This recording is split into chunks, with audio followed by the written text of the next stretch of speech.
GK పార్ట్లో 10కి 10 మార్కులు ఎలా సాధించాలి అనేది ఈరోజు వీడియోలో మనం తెలుసుకుందాం.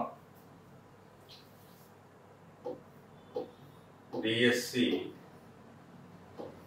జీకే పార్ట్లో 10 మార్కులకి 10 ఎలా సాధించాలి, జీకే అండ్ కరెంట్ అఫైర్స్ అనేది ఈరోజు తెలుసుకుందాం. ముందుగా ఈ జీకే మరియు కరెంట్ అఫైర్స్ చదివేటప్పుడు ఏ టాపిక్స్ని మనం చదివితే స్కోర్ చేయడానికి అవకాశం ఉందనే విషయాన్ని ముందుగా మనం తెలుసుకోవాలి. అందులో ముఖ్యంగా కరెంట్ అఫైర్స్ కనుక చూసుకున్నట్లయితే కరెంట్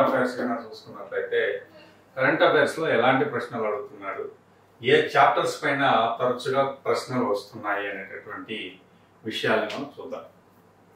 కరెంట్ అఫైర్స్లో ముఖ్యంగా అంతర్జాతీయ సంస్థలు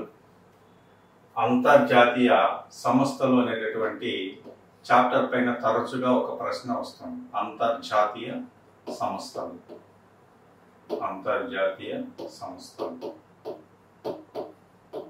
ఎగ్జాంపుల్ యుఎన్ఓ పైన ప్రశ్న వస్తుంది. అది కరెంట్ అఫైర్ అయినా కావచ్చు, standard question. UNO day, UNO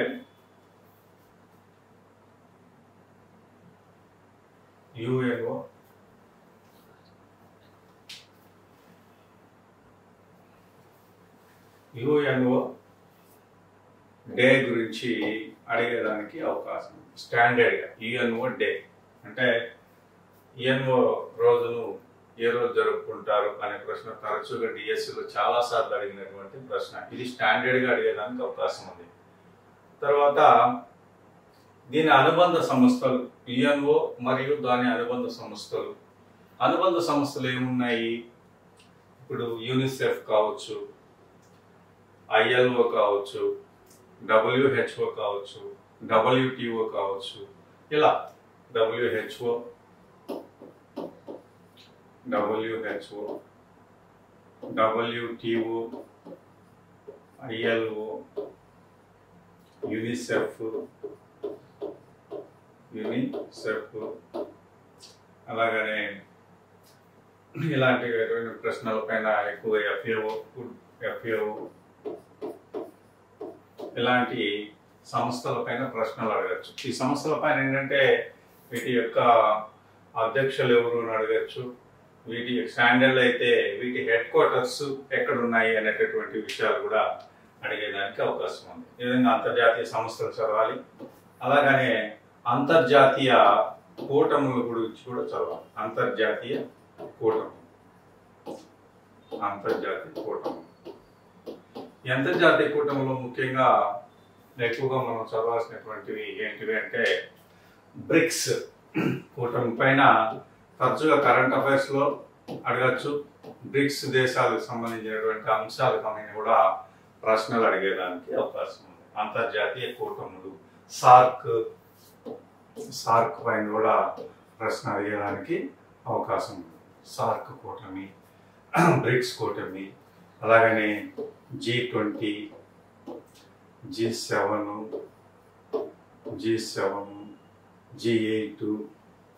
G8, ఇలాగా నామ్ ఇలాంటి కూటముల పైన కూడా ఏషియన్ కూటమి, ఇలా అనేక రకాలైనటువంటి వాటిపైన ప్రశ్నలు అడిగేదానికి అవకాశం ఉంది. వీటిలో ముఖ్యంగా ఎలాంటి ప్రశ్నలు అడుగుతాడంటే ఎక్కువగా ఈ కూటమిలో ఇటీవల ఎక్కడ సమావేశాలు జరిగాయి, సమిట్స్ పైన అడుగుతాడు. ఈ సమిట్స్ ఎక్కడ జరిగాయి రీసెంట్గా అనేటటువంటి పైన ప్రశ్నలు అడిగేదానికి అవకాశం ఉంది ఈ అంతర్జాతీయ కూటమి.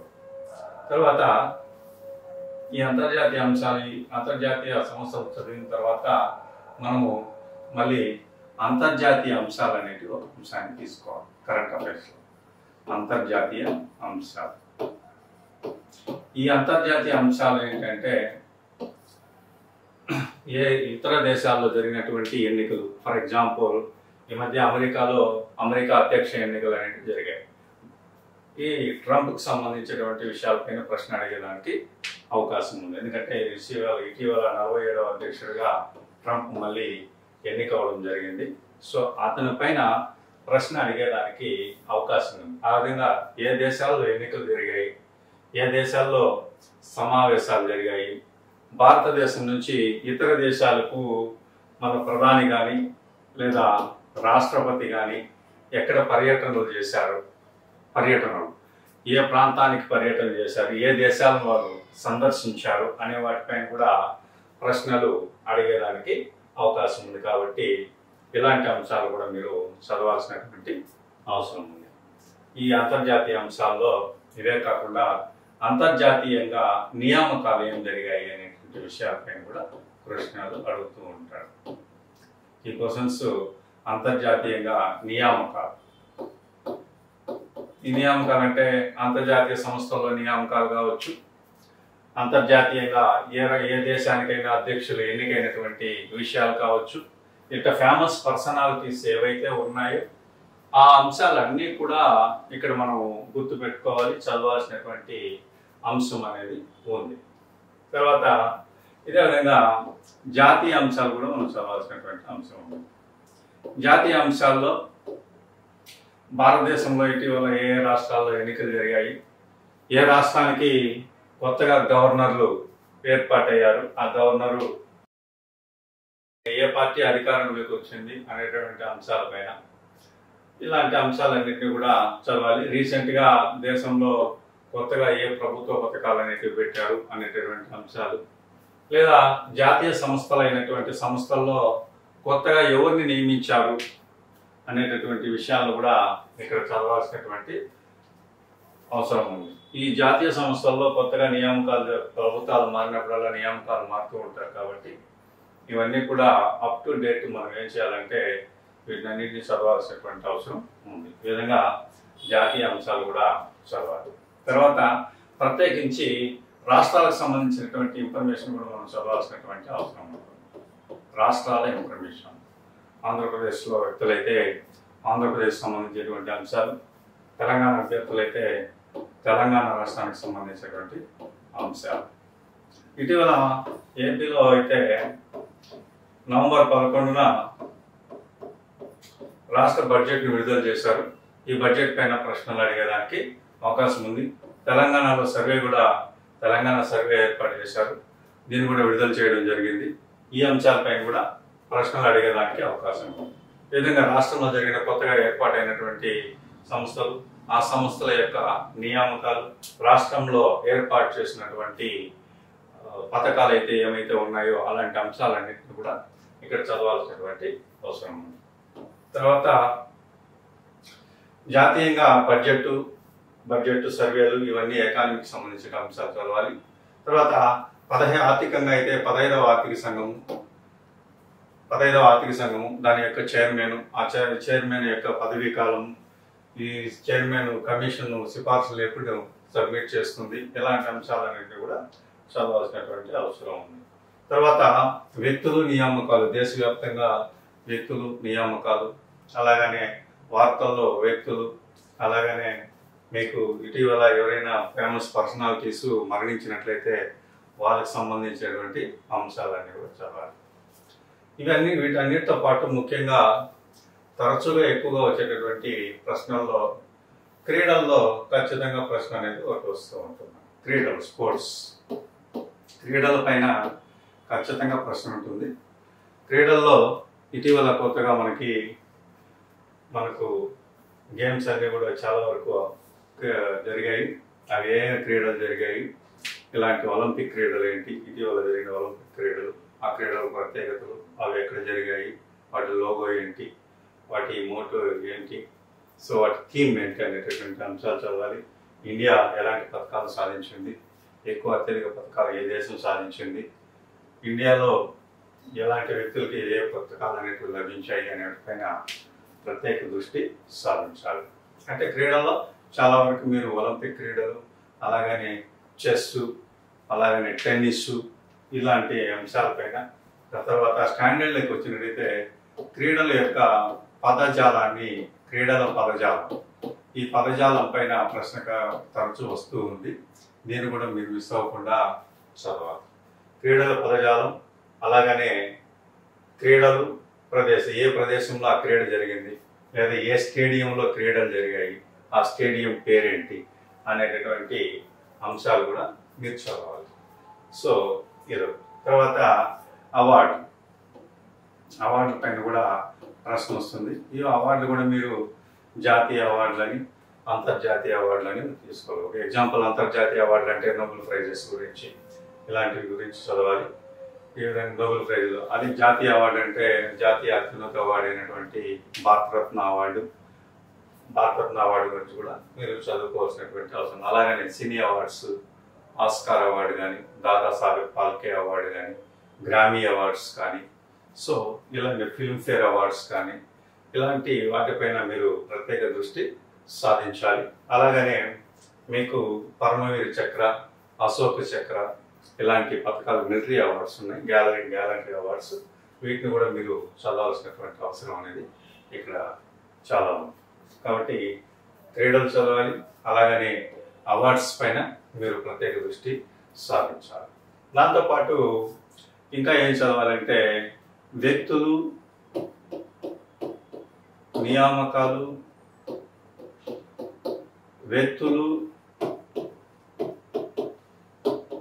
ఎవరైనా మరణించుంటే మరణాలు, వారి ప్రత్యేకతలు, తర్వాత సూచికలు ఏంటి? పేదరిక సూచి, ఆకలి సూచి, పర్యావరణ సూచి, ఇలా జాతీయంగా మనకు భారతదేశంలో దేంట్లో ఏ సూచీలో ఏ ర్యాంకును సాధించింది అనేటటువంటి అంశాలపైన కూడా మనం ఖచ్చితంగా ఇందులో ప్రశ్న కూడా వచ్చేదానికి అవకాశం ఉంది. ఈ అంశాలు కూడా మనం కరెంట్ అఫైర్స్లో చదవాల్సినటువంటి అవసరం. తర్వాత లేటెస్ట్ బుక్స్ అండ్ ఆథర్స్ వీటిపైన కూడా మీకు ప్రశ్నలు వచ్చేదానికి ఉంది. ఇంకా ఈ అవార్డులు ఇంకా చాలా అవార్డ్స్ ఉన్నాయి మనం చెప్పాలంటే, అవన్నీ కూడా తర్వాత చూద్దాం. మ్యాన్ బుకర్ ప్రైజ్ అయితేనేమి, ఇలాంటి అవార్డ్స్ కూడా ఉన్నాయి మనకు. ఈ అవార్డ్స్ అనేటువంటి చాప్టర్లు వచ్చినప్పుడు ఇప్పుడు మనం జాతీయ అవార్డులు అంటే ఏమి, అంతర్జాతీయ అవార్డులు ఏంటి అనేటటువంటి విషయాలపైన మనం క్లాసులు, వీడియోలో చెప్పుకున్నాం. ఇప్పుడు స్థూలంగా మనం ఏమేమి చదవాలి అనేటటువంటి అంశాలపైన మనం ఇప్పుడు ఫోకస్ పెడుతున్నాం. సో ఈ అంశాలన్నీ కూడా మీరు పర్ఫెక్ట్గా ఆలోచించినట్లయితే ఈ విషయాలు. తర్వాత సైన్స్ అండ్ టెక్నాలజీకి సంబంధించినటువంటి అంశాలు కూడా మనం చదవాలి. సైన్స్ అండ్ టెక్నాలజీలో ముఖ్యంగా స్పేస్ టెక్నాలజీ పైన వీటిలో వచ్చేదానికి అవకాశం. స్పేస్ టెక్నాలజీ, ఈ స్పేస్ టెక్నాలజీలో ఎలాంటి అంశాలు చదవాలి అనే విషయం కూడా మనం తెలుసుకోవాలి. స్పేస్ టెక్నాలజీలో చాలా వరకు మనం PSLV గురించి కానీ, చంద్రయాన్ 3 గురించి కానీ, ఇంకా రాబోయే చంద్రయాన్ 4 గురించి కానీ, సో ఇలాంటి అంశాలన్నీ కూడా చదవాలి.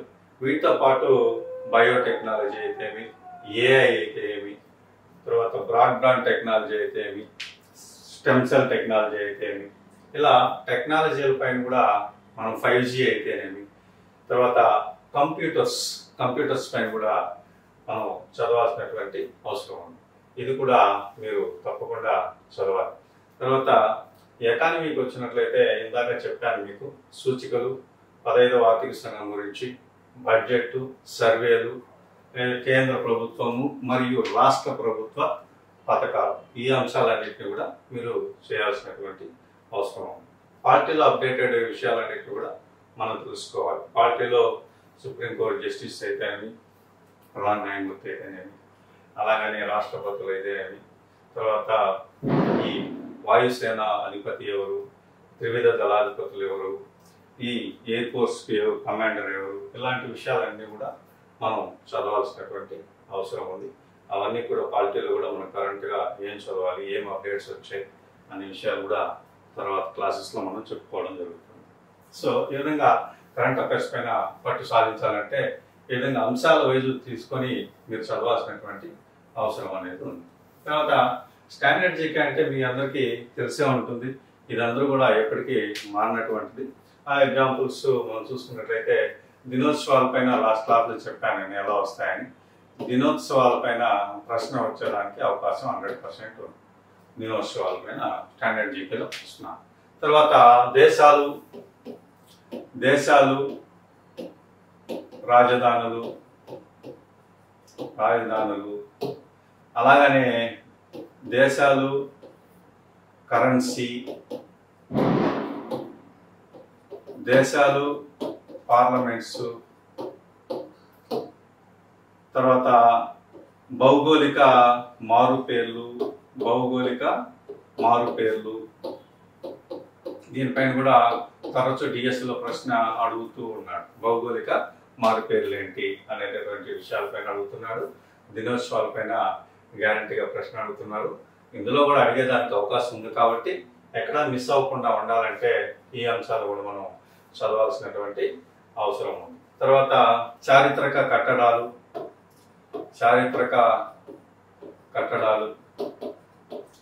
తర్వాత భౌగోళిక గుర్తింపు పొందిన ప్రదేశాలు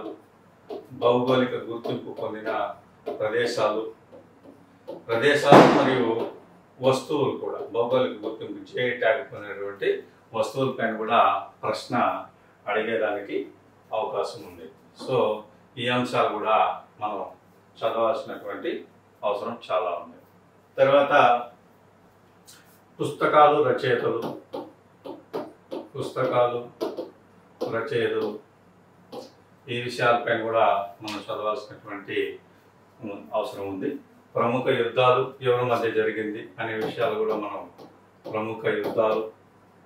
ఎవరెవరి మధ్య జరిగాయి అనే విషయాలు కూడా తెలుసుకోవాలి. ప్రముఖ యుద్ధాలు ఎవరెవరి మధ్య ఈ యుద్ధాలు అనేటివి జరిగాయి అనే తర్వాత జాగ్రఫీ పరంగా తీసుకున్నట్లయితే మనము గ్రహాలు మరియు విశ్వం గురించి, అలాగనే ఫిజికల్ జాగ్రఫీలో మనకి పర్వతాలపైన కానీ పీఠభూములపైన కానీ ప్రశ్నలు అడిగేదానికి అవకాశం ఉంది. పీఠభూములు, పర్వతాలు, మైదానాలు ఎక్కడున్నాయి ఏంటి అనేటివి. తర్వాత నదులకు సంబంధించిన ఉపనదులు, వాటి యొక్క ప్రత్యేకతలు అనేది చదవాలి. తర్వాత అడవులు అనేటటువంటి అంశాన్ని చదవాలి. అడవుల్లో విధంగా లేటెస్ట్ ఫారెస్ట్ రిపోర్ట్ ఉంటే కనుక దాన్ని కూడా చదువుకుంటే మనకు మంచిది. తర్వాత పాపులేషన్, జనాభాలో మనం ఏం చదవాలి, జనాభా, అలాగనే స్త్రీ పురుష నిష్పత్తి, జనసాంద్రత, ఇలాంటి అంశాలన్నీ కూడా చదవాలి. ఏ రాష్ట్రం జనాభాలో ఎక్కువగా ఉంది, ఏ ముందు ఉంది, ఏది వెనుకబడి ఉంది, అక్షరాస్యతలో ముందు ఏ రాష్ట్రం ఉంది, తర్వాత ఇలాంటి అంశాలు పాపులేషన్, జనాభా అనేటటువంటి చాప్టర్లో చదవాల్సినటువంటి అవసరం ఉంది. తర్వాత వ్యవసాయము, పరిశ్రమలు, ఇలాంటి అంశాలు, ఖనిజ వనరులు ఎక్కడ ఏ ఖనిజ వనరులు ఉన్నాయి, ఎలాంటి ఖనిజాలు ఏ రాష్ట్రంలో ఎక్కువగా లభిస్తున్నాయి అనేటటువంటి ఖనిజ వనరుల పైన కూడా మనం చదవాల్సినటువంటి అవసరం. తర్వాత ట్రాన్స్పోర్ట్లో ముఖ్యంగా రైల్వేల పైన ప్రశ్న వచ్చేదానికి అవకాశం ఉంది. రైల్వేస్ పైన చదవాల్సినటువంటి అవసరం కూడా ఉంది. అలాగనే సైన్స్లో కనుక తీసుకున్నట్లయితే విటమిన్స్ గురించి కానీ, రక్త గ్రూపుల గురించి కానీ, తర్వాత హ్యూమన్ బాడీకి సంబంధించినటువంటి అంశాలు అయితేనేమి, సో బ్యాక్టీరియల్ డిసీజెస్ అని, వైరల్ డిసీజెస్ ఏంటి, అలాగనే శిలీంధ్రాల వల్ల వచ్చే వ్యాధులు ఏంటి, ఆ విధంగా కీటకాల వల్ల ఎలాంటి వ్యాధులు వస్తున్నాయి, వీటిపైన కూడా మనకు చాలా వరకు ప్రశ్నలు అడిగేదానికి అవకాశం ఉంది. ఈ అంశాలు కూడా మనం చదవాల్సినటువంటి అవసరం ఉంది. తర్వాత స్పేస్ వాక్ ఎవరు చేశారు, మూన్ వాక్లో ఎవరు చేశారు, ఇలాంటి అంశాలపైన కూడా మనకు చాలా వరకు ప్రశ్నలు వచ్చేదానికి అవకాశం ఉంది. ఇంకా చారిత్రక కట్టడాలు ఎవరు కట్టారు, ఇలాంటివి, దేశంలో పొడవైనవి, ఎత్తైనవి అనేటటువంటి అంశాలు ఏవి, అతి పెద్ద అంశాలు ఏవి, అతి చిన్నవేవి అనేటటువంటి అంశాలు కూడా ఇక్కడ చదవాల్సినటువంటి అవసరం అనేది మనకు ఉంది. సో ఇలా మనం టాపిక్ వైజ్ స్టాండర్డ్ జీకేలో మనకు సుమారుగా ఒక 40 టాపిక్స్, అలాగనే 40 టాపిక్స్ వస్తాయి. అలాగనే కరెంట్ అఫైర్స్లో మనం సింపుల్గా 30 టాపిక్స్ అని తీసుకొని మొత్తం ఈ 70 టాపిక్స్ని కానీ క్షుణ్ణంగా చదివినట్లయితే మనకు జీకే అండ్ కరెంట్ అఫైర్స్లో డిఎస్సిలో 10కి 10 సాధించడానికి చాలా ఈజీ అవుతుంది. ఇవన్నీ కూడా టాపిక్ వైజ్ మీకు క్లాసెస్లో చెప్పడం జరుగుతుంది. వీటితో పాటు మనం ఇవన్నీ కవర్ చేయడానికి ఎలాంటి పుస్తకాలు మనం చదవాలి అనేది మనకు చాలా ఇంపార్టెంట్. ఏ బుక్స్ చదివితే ఇవన్నీ కూడా కవర్ అవుతాయి అనేది మార్కెట్లో మనకు చాలా బుక్స్ లభిస్తూ ఉన్నాయి. ఈ ఏవైతే మనం చదివితే మనకు ఎక్కువ స్కోర్ చేయడానికి అవకాశం ఉందో మనం చూసి పుస్తకాన్ని ఎన్నుకోవాల్సిన పరిస్థితి ఉంటుంది.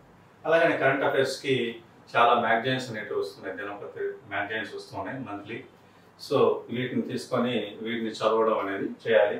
డైలీ పేపర్, న్యూస్ పేపర్ని మనం డైలీ చూసినట్లయితే కరెంట్ అఫైర్స్ని మనం ఈజీగా నేర్చుకునేదానికి అవకాశం ఉంటుంది. కాబట్టి మీరు మార్కెట్లో మనం కొన్ని బుక్స్ మాత్రమే చూసుకోవాలి. అవి ఏ బుక్స్ అయితే మనం చూసుకుంటే వీటిని ఎక్కువ స్కోర్ చేయడానికి అవకాశం ఉంటుంది అనే విషయాన్ని కూడా మీకు చెప్తాను. సో ఇవన్నీ కూడా మనం చాలా బుక్స్ చదవకుండా మనం ఏం చేస్తున్నామంటే జయం సిరీస్ నుంచి ఈ స్టాండర్డ్ జీకేలో ఏ టాపిక్స్ని చదవాలి, కరెంట్ అఫైర్స్లో ఏం చదవాలి, స్కోర్ ఎలా చేయాలి అనే దానిపైన మనం డిఎస్సి అభ్యర్థన మేరకు ఒక పుస్తకాన్ని రిలీజ్ చేయడం జరిగింది. సో ఆ పుస్తకాన్ని అందరూ కూడా మీరు తీసుకున్నట్లయితే మీకు చెప్పినట్లు ఈ జీకేలో 10కి 10 సాధించడానికి అవకాశం ఉంది. చాలా పుస్తకాలు చదివి కన్ఫ్యూజ్ అవ్వడం కంటే ముఖ్యమైనటువంటి మంచి పుస్తకాన్ని, ఒక పుస్తకాన్ని పదే రివైజ్ చేయడం వల్ల అత్యధికంగా స్కోర్ చేయడానికి అవకాశం ఉంది. తర్వాత క్లాస్లో మనం టాపిక్ వైజ్ ఎలా చేయాలి, ఈ టాపిక్స్ వింటూ మన పుస్తకాన్ని